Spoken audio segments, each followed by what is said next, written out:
Hey there, everybody. I am Jeff, and this is Tabletop Toolbox. You have joined me here for a board game-laden 71st episode of the Weekly Ratchet, hot off the tails of GenCon. I've been getting through my GenCon haul, and I have those and many other games to chat about. Let's not waste any time here on the Weekly Ratchet.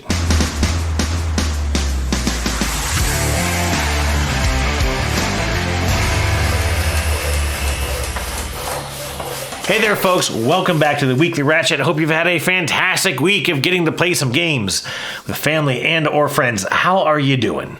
How is everyone doing? I hope everyone is doing well. I know it has been a crazy year here already so far, but hey, the summer is almost over. School is starting to start back up for folks. I believe my daughter starts up classes a week from tomorrow, Tuesday. Today is Monday the 11th. It is my wife's birthday. Feel free to wish her a happy birthday in the comments. I'm sure she would get a thrill out of that when I let her know that they're there, because she doesn't really check into my channel all that often, which of course isn't really all that surprising.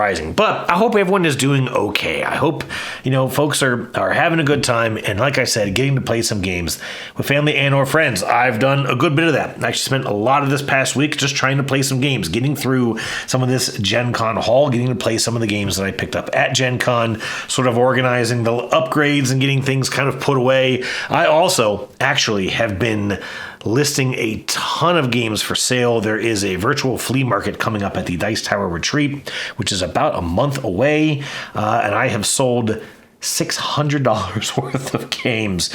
My Marvel United collection is going away. My Andromeda's Edge is going away. A couple other Kickstarter games, some other really small things are leaving the shelves. I think I've opened up about maybe 4 or 5 Kallax cubes here in this room, and I just rented a small SUV to get all this stuff down to Orlando. So luckily, they're going to pay for the rental car. So I'm happy with that. Looking forward to the retreat.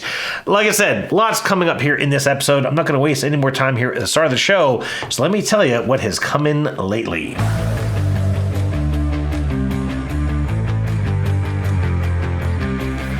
All right, not a lot of purchases. Obviously, coming out of GenCon, both the space in this room and the wallet are a little strapped. But a few things have come in, some of them Kickstarter stuff, one review copy, couple other little things. Let's go ahead and get to it. First of all, on the suggestions of someone here on the channel, I did get a copy of Kingdom Legacy. This is a solo-only game, and I apologize, I don't remember who suggested this.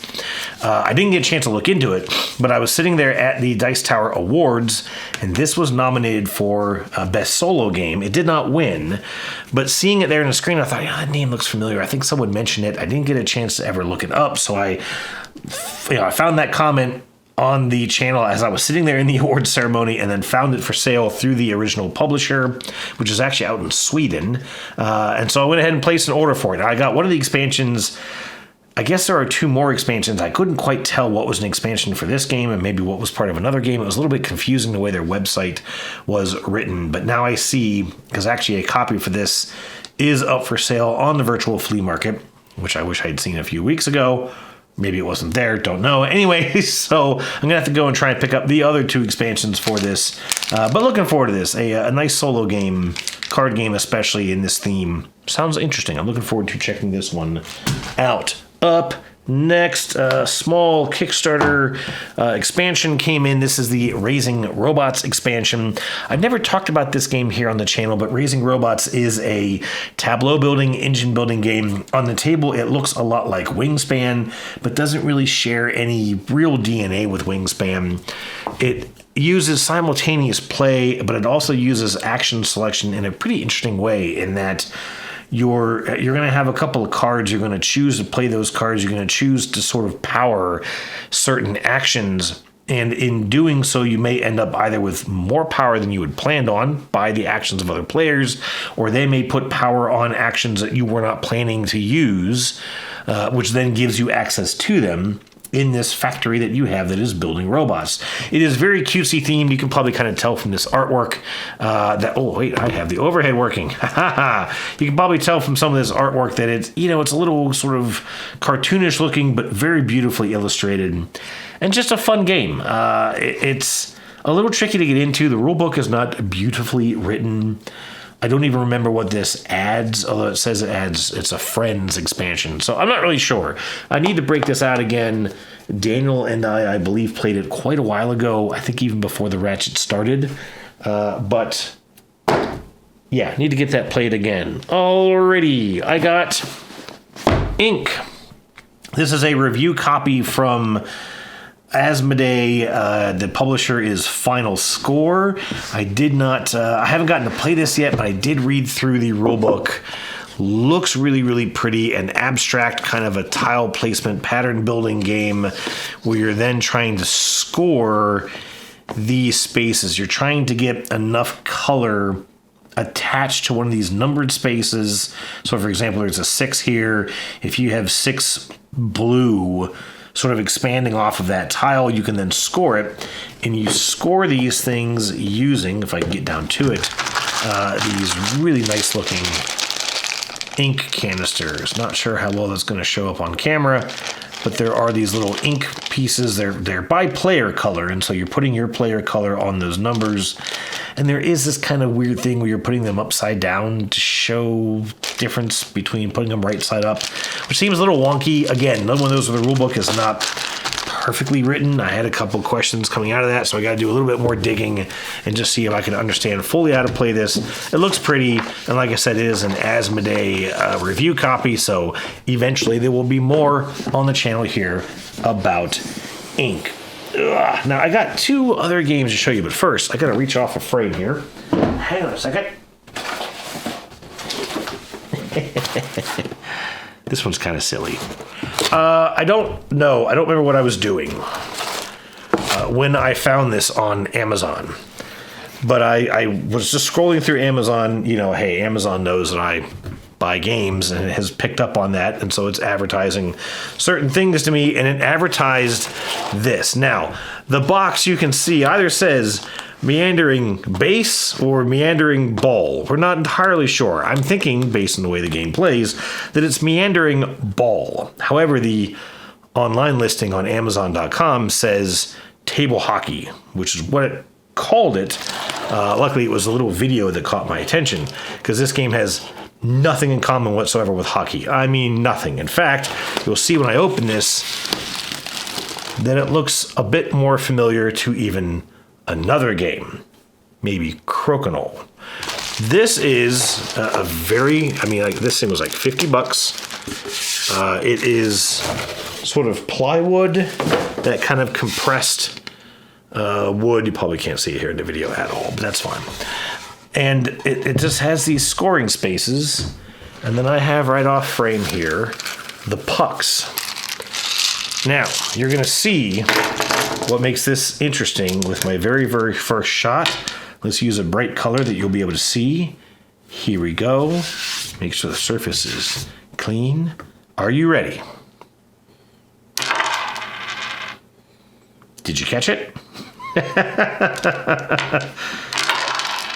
This uses a number of magnetic spaces underneath the play surface. So under each one of these colored little, I mean, they're almost like stickers, but they're on here really good. I can't scratch them off, which is good.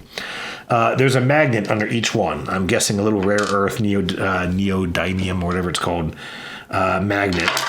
And so you get this really, hey, there we go, really erratic behavior out of these things. This is the 4-player version. There is on Amazon a 2-player version. I think it was $35. This one was, I think, $55. And all you're trying to do is, obviously, you're trying to land these things in the middle, which will give you 4 points.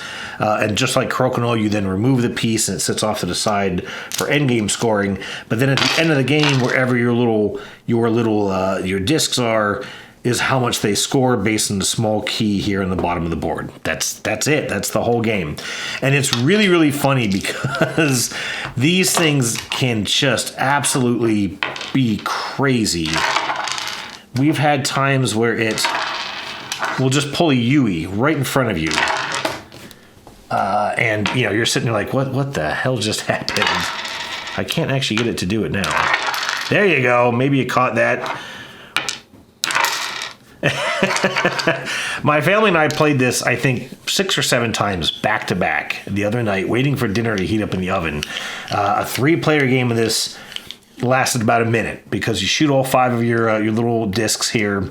If they stay on the play surface but don't end up on a magnetic space, you just get to reshoot. But if they completely leave the play surface, which happened way more often than not, then that ball is forfeited and you just have to wait until your next turn. And so you'll shoot 5 pucks. You may have 5 of them to score, and that's it. You just add up the point values. We kind of like, well, hey, you know, we could easily play this to 100 if we wanted to. I don't know that any of us reached 100 in those 7 to 8 games. You know, you could play to 50. There's nothing in the rule book. It just tells you how to play a single round of it. So if you want to sort of adapt some crokinole rules, you could play to a threshold, you know, to kind of even out some luck or bad luck, whatever, in the game. Anyways, we had a lot of fun with this. Is it worth $50? Probably not. I did try to go online and find some more of these in different player colors, and I had no luck. These things are incredibly obscure. I'd love to find some blue ones. I'm probably going to have to end up on some site like Temu or just some really wonky, you know, Chinese production site to be able to find extra pieces for this. But for now, we definitely have had some fun with the Meandering Ball game. Proper name to be provided later, if I can ever find it. It's not in Board Game Geek, by the way. Don't look it up. Let me get these put back away very quickly. Just 2 more quick games to show you. So over the weekend, I mentioned that today is my wife's birthday. And over the weekend, we took her up to Harrisburg, Pennsylvania to go to a restaurant we used to go to up there. And I let her, I sort of arranged a meeting. I shouldn't say let her, but I arranged a meeting with some of her coworkers whom she has never gotten to meet because she has worked remote. While we were there, had a real nice dinner. I found a game store. Of course I did. And we stopped there and I bought a copy of Drop It by Cosmos. I also bought a copy of Unstable Unicorns. Drop It is actually a very, very fun game. We played this a couple times the next day at the Guinness Brewery, actually, down in Baltimore. There's a Guinness facility now in Baltimore, Maryland. A beautiful place. And we played this a bunch of times there. It is a very simple, abstract, I dare say a dexterity game. There's really not a dexterity element to it. You're not trying to, you know, balance anything or get just the right shot like you do with Crokinole or Tokyo Highway or anything like that. But you're just dropping these pieces into this plastic little stand. It almost reminds me of those little push-button water games from back when we were young kids, and I say we, those of us in our 40s. But anyways, you just had this simple, this piece here, you're dropping the cardboard or the wooden tiles down into, and you're just simply scoring points based on what line you cross. You have to make sure you don't touch a piece of the same color, so you can't touch any of your own pieces. You can't touch a piece of the same shape, whether yours or another player's. And then the basic version of the game has little colored spaces on the edges and on the bottom. You can't touch those either. If your piece is resting against them, it does not count. Very, very fun, very, very simple game. A little pricey, I think, as well for what it does. But the kind of game we figure we could take this to the pubs that we go to, even on Wednesday, where there's a lot of kids and a lot of parents there. And I think just watching us play would make other people go, I want to get to the next game. I want to play the next game, because it plays in 10 minutes or so. It's very, very quick. A lot of fun. Drop It. Unstable Unicorns is a card-playing game. I thought this was from the same company that made Exploding Kittens, but it does not appear to be. But it's fairly similar in that you are simply drafting cards from this massive deck. And I, of course, bought a couple little expansions. And all you're trying to do is get 7 unicorns in play in front of you, which is just a type of card. There are also magical cards that you can play. There are upgrade and downgrade cards that you can play. The upgrades you play to yourself. Typically, the downgrades you'll give to your opponents. Typically, the magic cards have a variety of effects.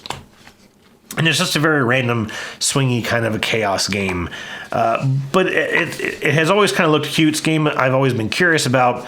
I will say that on our first play of it, it didn't really reveal any cunning tactics or play, even less so than I typically get out of Exploding Kittens. And there isn't much there either. But we do have a lot of fun with that game. I'd hope that we will have some fun with this. Like I said, the first play was meh. We'll see what the second one and future look like. Hey, that's it for new games. So now it is finally time to get the question of the week.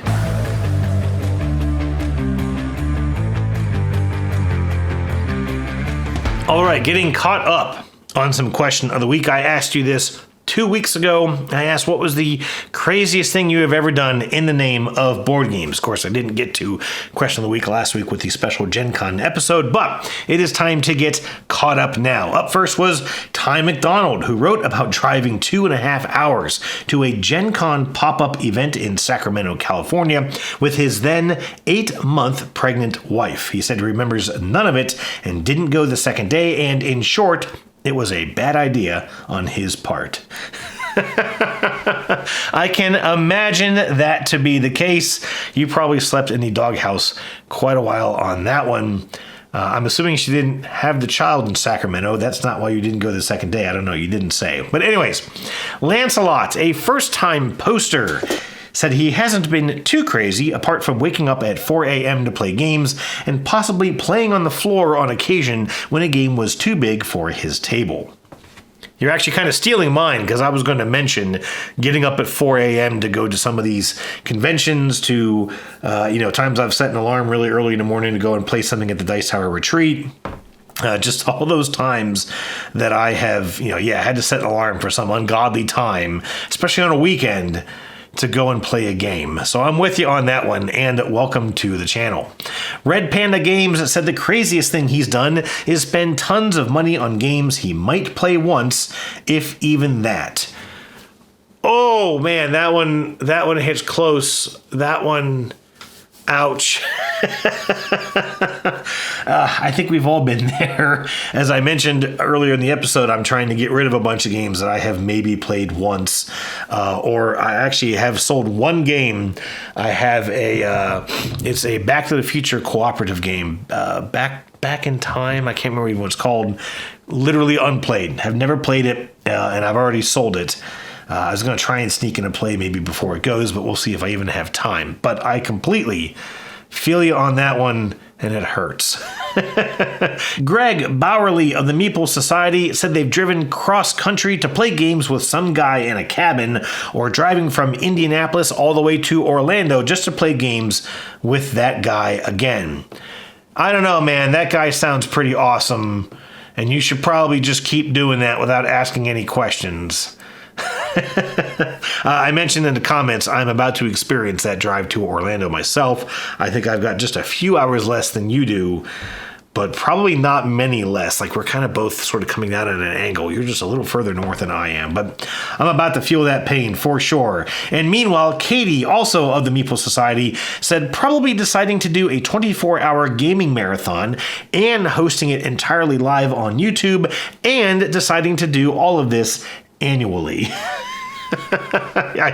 I remember the first time you kind of decided that, and I was like, really? That's what you want to do? Oh, and you're going to do it again. And I made it the first time, and even I've been like, yeah, I don't think I'm crazy enough to keep doing that.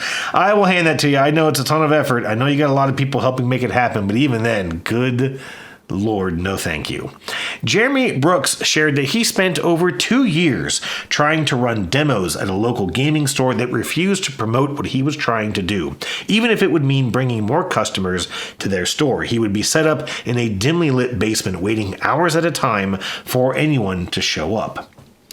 And Jeremy and I have chatted a bit about that. He has since moved to a different store, and somewhat recently has actually really blown up the gaming scene where he is from in Quincy, Illinois. And I got to say, yeah, I can understand. I can't really quite imagine that pain and that frustration of just trying to get this thing going. And I remember you were chatting a lot with me about it.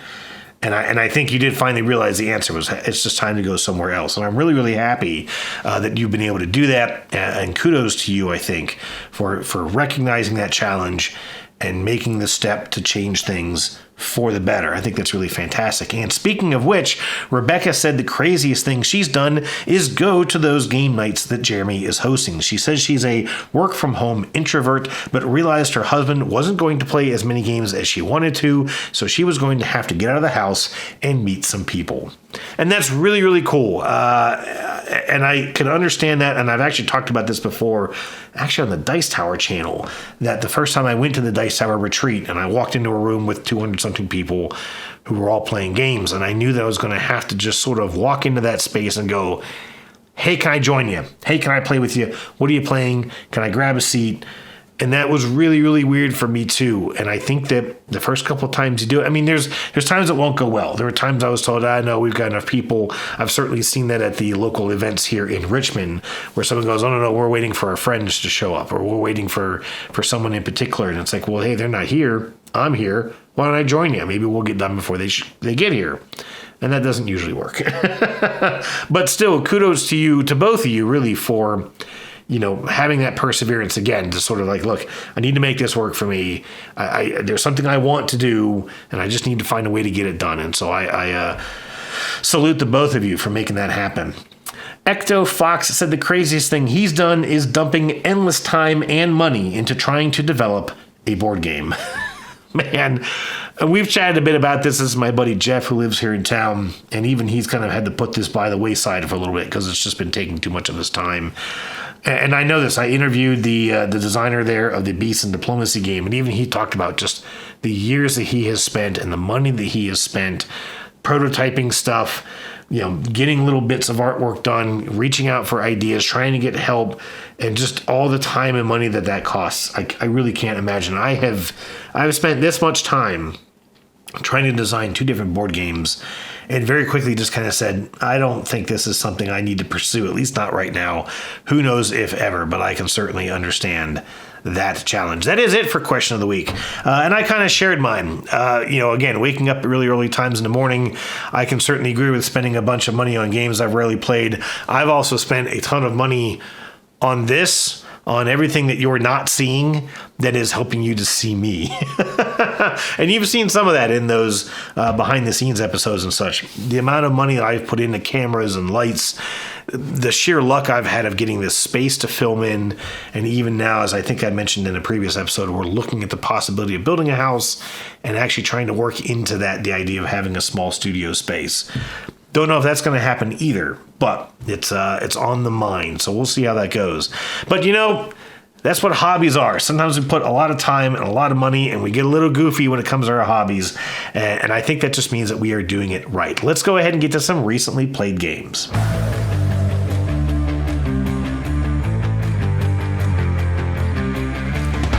All right, as I mentioned, trying to get a bit through the GenCon haul. In fact, you can't see it behind me, which is somewhat on purpose, but I actually have Vantage set up on the table behind me, kind of crammed in one corner. I was just kind of trying to figure it out. In fact, I came over here to start filming just as the lawn guys showed up, and I thought I'm not going to try and fight over those lawnmowers and leaf blowers, so I just kind of took a pause and sat there and played a little bit of Vantage. Maybe about 45 minutes into it. It's pretty interesting. I've almost filled up my player board already. Obviously, I don't want to spoil anything, but I've gotten some gear. I picked up a couple things. I might have a big crazy pet sort of following me around that I can try to turn into a loyal pet. Haven't gotten to that yet, but I am a bit intrigued already with what I've done and what I still have ahead of me, although I'm almost dead. So we'll see how that goes. The only thing I don't like about it so far, and this isn't spoiling anything because it's right in the rule book, is that when you get to a location, this whole game is about these large location cards. Each location card has a number of actions on it that you can take. And when you want to take an action, when you choose which action you're going to take, you then go to a booklet. There are 7 or 8 books in this game. You refer to the booklet of the color of the action that you're taking and the number of the card. You look that up in that booklet. It tells you the cost of attempting that action, which is rolling dice. You will always succeed, but that can decrease your morale, it can decrease your health, or it can consume a lot of extra time. And if you run out of any of those things, you sort of optionally die, although there is something about when you would reach 0, go to this book and see what happens. Obviously, I haven't done that yet. But I'm really close. But as I'm building up my character, I'm sort of getting other ways to mitigate some of these dice rolls, and you can do even more of that in a multiplayer game if you have more people there to kind of help you. Anyways, it's interesting, and I'm going to keep checking it out and hopefully chat a bit about it next week, although it's going to be difficult to do with the whole spoiler thing. I'm not sure how I'm going to work through that quite yet, but we'll figure that out at another time. Anyways, this week, Daniel came back over. Haven't seen him in a little while. We played a quick game of Tacta with my wife and daughter. Actually joined us for a quick game of this, and my wife cleaned our clocks with this game. It's just a delightful game. The only thing that I will say so far that has been a very minor challenge, besides, of course, the amount of play space that it takes up, is that you have these cards. And actually, here's an example right here. This is a card where you've got on the edge of the card depicted the end of a card. So you could place this card over top of the end of a card like this. But if you have another card that depicts that sort of partial, what I would call it sort of represents the short edge of a card on its long edge. So even though you have sort of matching here, you can't overlap these because this line here is going over nothing. So that, at least as I understand it, is not permitted. You have to be able to play it just like this. The pips don't have to line up. You can cover a card without pips, or with pips, with no pips to sort of remove those scoring points from another player. But I've seen a couple people get confused. They think that because these are the same symbol that they should overlap, but they can't. It has to specifically be with the end of a card. Anyways, very, very minor complaint on what is otherwise just a very, very fun and enjoyable game to play. That is, as I get it put back away here, that is Tacta. And it's also just great because you can whip this thing out, virtually no teach whatsoever. We taught Daniel the game in 2 minutes, and we are off to the races. We then, after that game, I didn't want that to happen. We played, hang on, gotta spin it, Galileo Galilei. This is the game from, pardon me, Tomasz Olek, published by Capstone Games. I talked about this one. I got it at GenCon and got to kind of demo the game there at GenCon. And I sat down for a 2-player game of this. There's a lot that I could say here. It's a good game. I really quite liked it. The comments on BGG are a bit all over the place, but it is a action selection game. You have this sort of telescope piece that you're pivoting on this board to choose your action, and there's a primary action and then any number of secondary actions. Sometimes you get the choice of which secondary actions to choose. You can take all those actions in any order that you want, and then the secondary actions kind of ratchet, if you will, across your player board. The primary actions are printed into the board, and so they're always there. And that's fine. You're moving this little thing and picking which action you want to take. There is a bit of thinkiness, and okay, well, what action is going to then be able to line up next turn? I never really quite thought that far ahead. I could see someone like Matt Ball doing that, my buddy Matt, but we never quite got that far ahead of ourselves. It was just, okay, what works best for me right now? What's going to let me get the most done? And in doing those actions, there are a bunch of secondary actions that you can trigger as well. There are these book tokens that kind of slide across these cards as you are acquiring them, and they trigger off various rewards and maybe some minor penalties, but mostly rewards to you. And then there are also these quadrant tokens that you gain, and they let you take free actions at any point during your turn. And so you may have a turn where, okay, you're trying to get these dice to certain values, you're then spending the values on those dice, potentially spending those dice, to discover these major and minor locations, which are on cards printed out on the main board, and you're taking those cards to make those discoveries. And so you may have a turn where you just do not have enough dice, and you don't have enough value in your dice to take any of those cards, but you kind of look at things and go, well, hey, if I take these couple of secondary actions first, maybe I can move these book tokens around, gain some dice, maybe pip up a couple of values on those dice. Then I can spend some of these quadrant tokens to increase those dice values further, maybe change the color of a die I already have, and all of a sudden you have everything that you need to make that major discovery. That major discovery then comes onto your player board, adds to this sort of book track that these book tokens can slide along, giving you more things that you're able to gain, and all that just makes this kind of fun domino action effect. That is sort of the whole left side of both your player board and the main board. The right side of the main board has to do with the church. And it has to do with this idea that Galileo and his colleagues in that time frame were trying to make these discoveries all under the very, very watchful, very, very unhappy eye of the church. And what was really, really interesting, and I'm not going to get into it here in significant, conversation, but I found a review online. If I remember, I'll try and post it in the comments here. It was actually linked out on the BGG website. That's how I found it. And this person, I think it's like Space Biff is his like blogging channel. And he had a written review, and he was talking about the fact that throughout this game, as you're doing some of these actions, you gain these Inquisitors. They're sort of a robed figure. They're very ominous looking, even in the little meeple and even in the little icon that represents them. They're cloaked, hooded figures, and they look a little sketchy. And they pile up on the bottom of your player board, and when you start to move them, if you're trying to sort of reduce their value on your player board, they will then investigate you. And that can be quite damning if you're not keeping track of that, if you're not playing it effectively, if you're not staying in front of it. It can really, really smack you, as it did with Daniel in our playthrough. And what was really, really odd, and I even made the comment to him at one point, I said, boy, it really does kind of drive home just how much these guys had to skirt these kinds of discoveries and skirt this issue and deal with the church. And that was the article that I had read, was that this game gives you a way of mitigating that risk. You've got to do it just right, but you can move those tokens down. You can even get to a point where you actually score positive points, because otherwise these things are going to be constantly taking points from you. Again, as that happened quite a bit to Daniel. But the reality of it was, there was no positive outcome back in the time frame in which this game is set.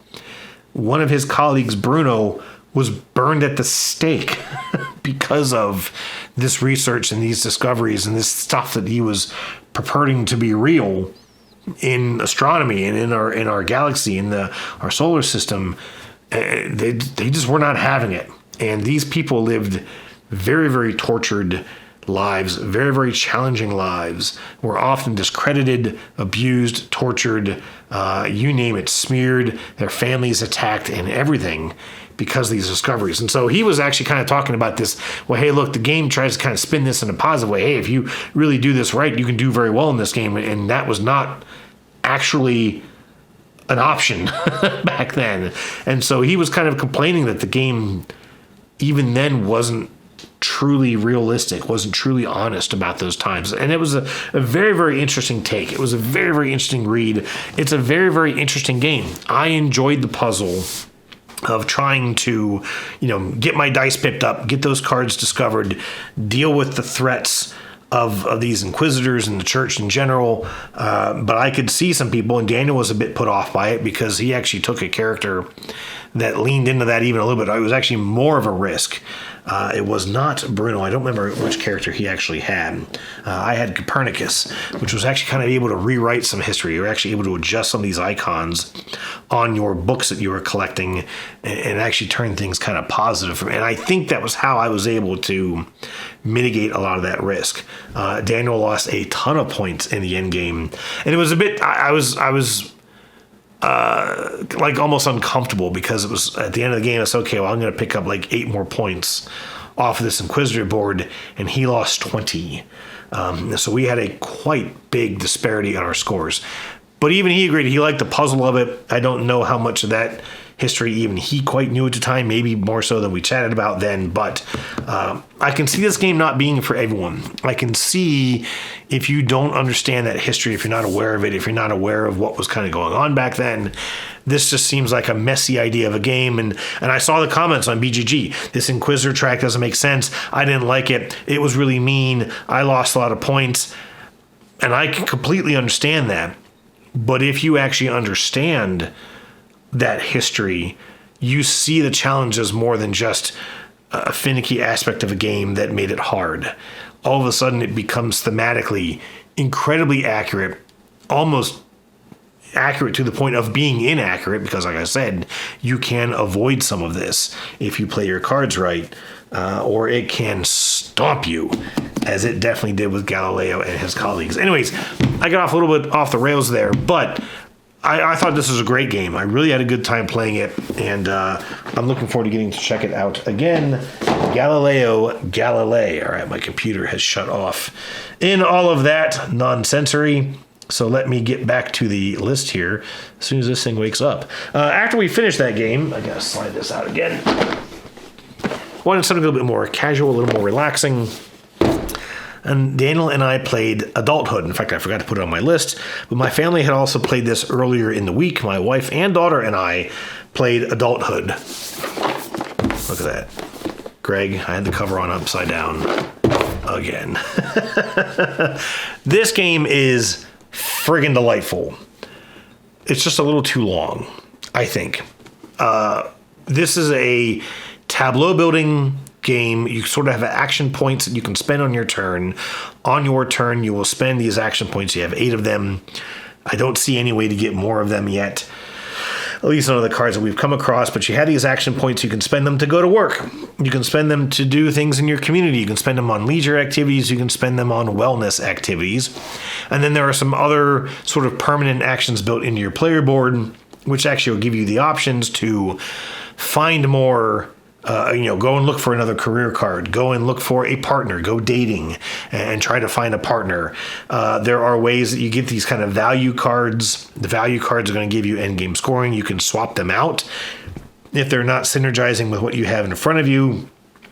And then there are a number of different cards throughout the game, whether they are traits or resources or simple one-time experiences, etc., that you are going to be buying from this kind of market, and optionally playing them on your turn or a future turn to, again, just trigger various things. You're trying to get money, you're trying to get energy, you're using that money and energy to play certain cards. You may have a significant partner that you're spending time with, sort of divvying up that time allotment that you have to collect resources from them. There's this whole tag idea I kind of mentioned earlier, I think last episode, almost terraforming Mars-esque, where, okay, I want to have this job. I want to get promoted to my job, but I have to have a certain level of creativity.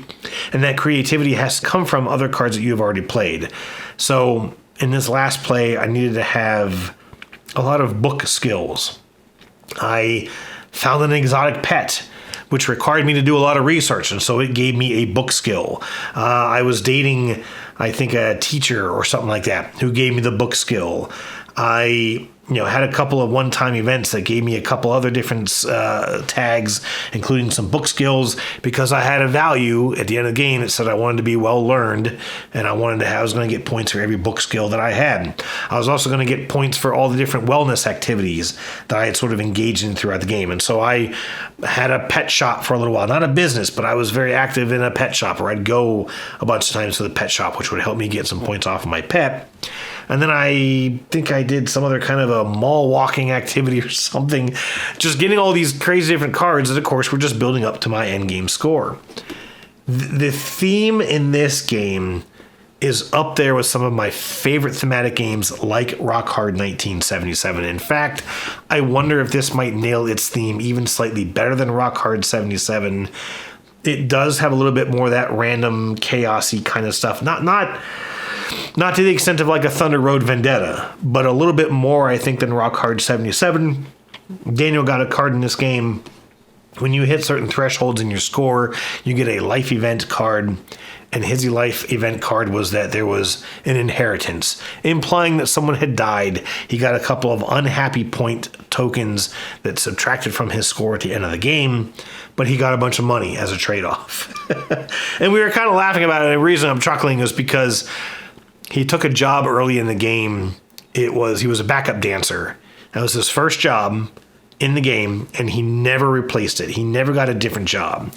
And towards the end of the game, he made a comment about, well, I kept saying I was going to stop dancing, and I just never did. And I was like, yeah, and your father was so disappointed in you, and then he passed away, and all you have left is his inheritance and your sad memories of not quite living up to his standards. And it was all made up. It was all just sort of your own story that develops as you're playing this game. And I freaking love it for how it does that. This emergent storytelling, this whole timeline created simply from some titles of cards, some perceived theming of these cards, and the rest of it's all in your head. And it was so damn charming and so delightful. The game just takes a little long to play, and it can be a little dry. The first time I played it, I kept waiting for the engine to break open, and it just really never did. When I played it with Daniel, it was kind of the same problem for the first half of the game for me. And then right towards the end, the right cards started to flop out in the market. I was grabbing stuff up as quickly as I could. I was trying to time things in just the right way, playing cards that then let me trigger other effects or get more cards, whatever. And I did not think I was going to win that game. I made the joke. He was just beating the crap out of me in score. And I said, man, you're clobbering me. But then again, I always did figure that you were the better adult than I am. Just a delightful game. Really, really fun. I'm thinking about doing a 2-player playthrough with my wife, again, just for some fun. So maybe that will show up on the channel here in a little bit. But that was Adulthood. Over the weekend, my wife and I went out to the pub here in town that we like to go to in the evenings. Played a quick game of Lost Cities. This is by Reiner Knizia. It's a 2-player only game in which you're simply trying to go on quests, and all these quests are represented by is a quick hand of cards. You have a hand of cards. There's a single deck you're both drawing from. You have these. We played a long game, so we had 6 different quests in front of us that are simply distinguished by color. When you're playing cards onto your side of that quest, as soon as you play a single card, you accept a 20-point demerit on that quest, which is the cost, supplies, whatever, of going on that quest. At the end of the game, you're going to add up the value of all the cards you have there, subtract 20 from it, multiply that remaining value by any of the, I can never remember what they're called, but these kind of like agreement cards, or they're sort of represented by a handshake icon on the card. And the more of those you have, the more multiplier you get, which can help or hurt you. In my case, I got extremely lucky. I had 3 quests going very well for me. I started a 4th quest, which was a huge risk, and then quickly realized that my wife had all the cards for that quest in front of her, already in her hand, I should say, and she started playing them at the same time I started to commit to that quest. But I had the 2 and the 8 and the 10 with 2 handshakes. And so I ended up taking a total score of 0. I had 20 points minus 20 times 3, but at least it was a wash. So I won that game, but just by a couple points. It was nice to revisit this. We hadn't played it in a long time. My cards have gotten a little wonky here. This is all that they look like. It's just a very simple colored card with a number on top. Very, very abstract, but still a game that, man, it creates a little stress, creates a little pressure as you're sitting there going, man, I'm just not sure if I'm going to be able to do what I need to do. Very, very quick to remember how to play it. Just a nice, thinky, I don't want to say chill, because it's not chill. It's a little stressful, but just a good 2-player game, Lost Cities. I also forgot to put this down on my list, but my family and I played Twinkle Twinkle. We just played the base game. This is, I mentioned this a good bit in the last episode. This is a little pattern building, sort of a tile placement game from Ammon Anderson, published by All Play Games. This is one of those games where you've got a market of options in front of you, and you simply choose which of those ones you want. The result of your choice then determines your turn order. Determines your turn order in the next round. So if you take the first tile, you're then going to be guaranteed to be first player in the next round of drafting those tiles. There is an aspect of this where some of the tiles have a little clock printed on them, and those have to go to the far right of the display. So it's kind of saying, hey, look, this tile is probably a little bit more valuable to the right player. And so if you take it, you're most likely going to be last place in the next round. And all that was fine. There's a bunch of different scoring criteria. Actually, I shouldn't even say a bunch. Each of the symbols in this game, there are planets, satellites, black holes, and asteroids. There are also stars. The stars always score the same way. Stars form constellations, which always score the same way. But those 4 objects have advanced and basic rule sets. The basics are simple. They're all simple. But the advanced ones add potential for negative scoring.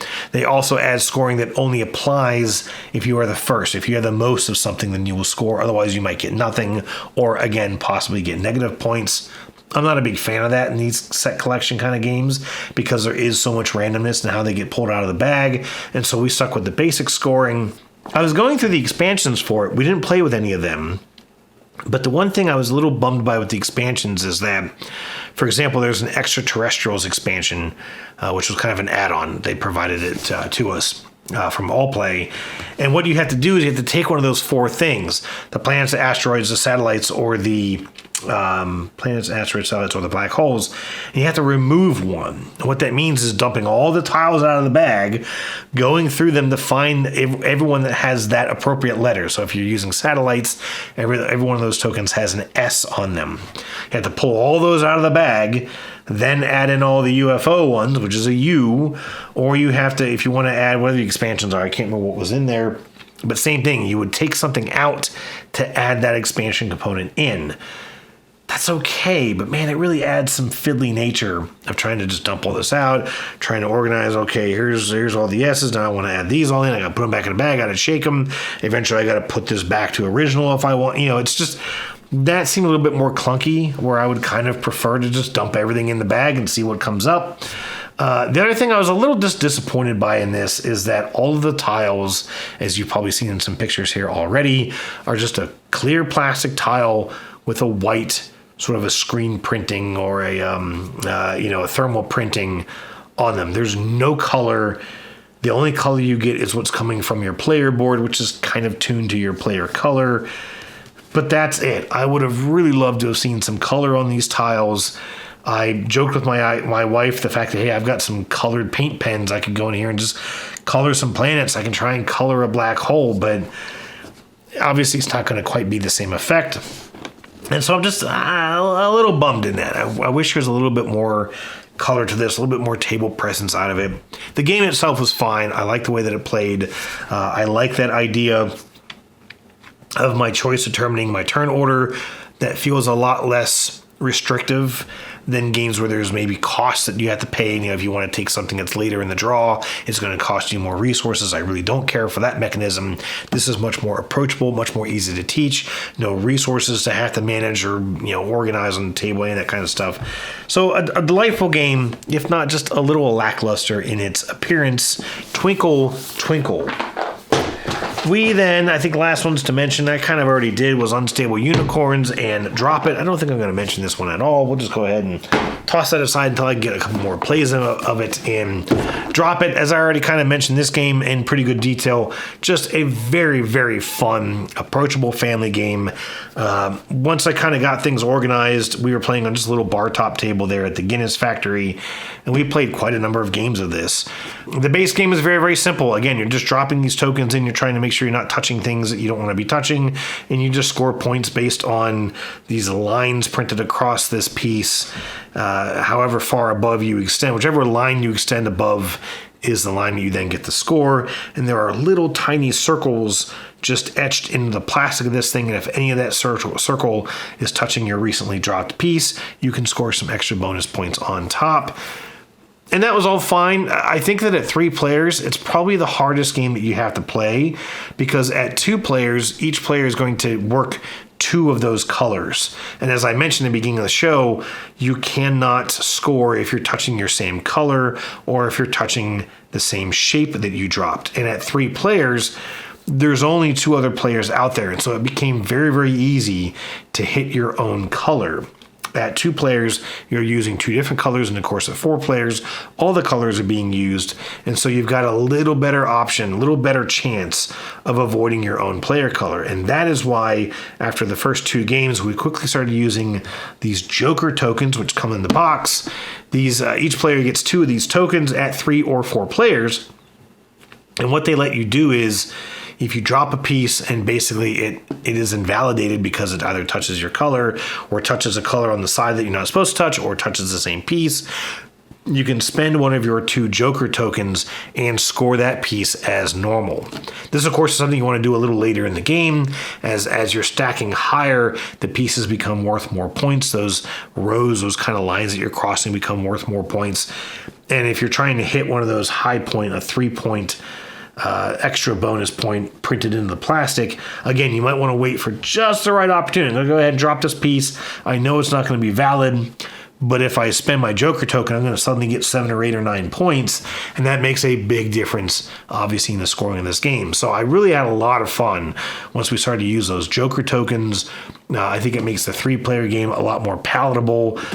Still thinky. You still got a little bit of a challenge here. You only get 2 of these things to use, and so saving them for just the right time is pretty paramount to grabbing that win. Just a great game, a good pub game. I think that if we take this to the brewery that we like to go to on Wednesdays, the Origin Beer Lab here in town, I think that if other people see us playing this, they're going to want to get a game in as well. So that is Drop It. And that is the end of episode number 71. I almost forgot to write down the question for next week. Luckily, I remember it. I want to ask you, obviously, we have seen app-driven games have become very popular. I've talked a bit in the past about applications like Tabletop Simulator, Tabletopia, Board Game Arena, etc. So the question I wanted to ask for this week, do you think you would play more games if you had the option to play against an artificial intelligence or some sort of a computer-driven opponent? And I don't necessarily just mean playing on apps. If you had some way, maybe using a tablet or a phone alongside a genuine, physical copy of the game in front of you, would you find yourself trying to play those games more often if you had some sort of an app enabled or web enabled or something opponent you could play against, something that would streamline the process but give you a challenge to play against as well? Is that something you could see yourself doing a bit more of? A wordy question, maybe, perhaps, but I think you can see what I'm getting at, and we will chat about that next week. Thank you so much for watching, folks. As always, appreciate people tuning in. Welcome to our new posters, new viewers, new subscribers, and I will see you again next week. Cheers.